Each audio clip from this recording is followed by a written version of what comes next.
Две състояния, които много често се бъркат, но са коренно различни. Самостоятелност и самодостатъчност.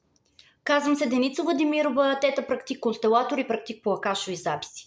Помагам на мъже и жени да се свързват още по-дълбоко със себе си, да променят по този начин живота си, чрез дълбоката връзка със себе си. Самостоятелност, самодостатъчност. Първо, те са коренно различни. Едното е маска, другото е идентичност.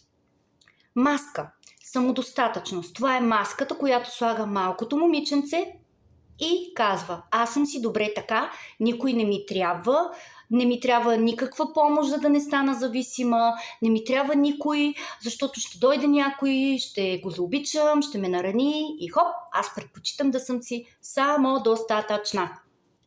Самостоятелност. Защо самостоятелност всъщност е идентичност?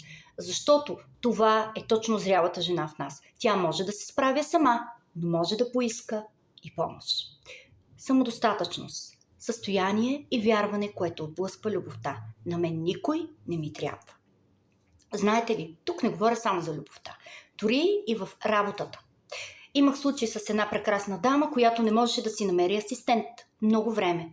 Точно поради това чувство и усещане на самодостатъчност. Това гони от полето. Приятели, любими хора.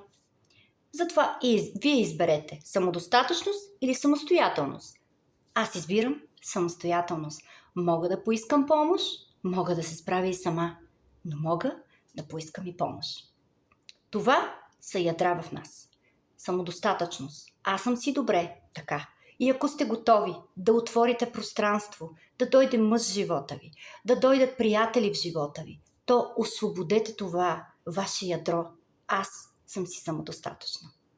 Елате да го направим заедно. Прекрасен и благословен ден от мен!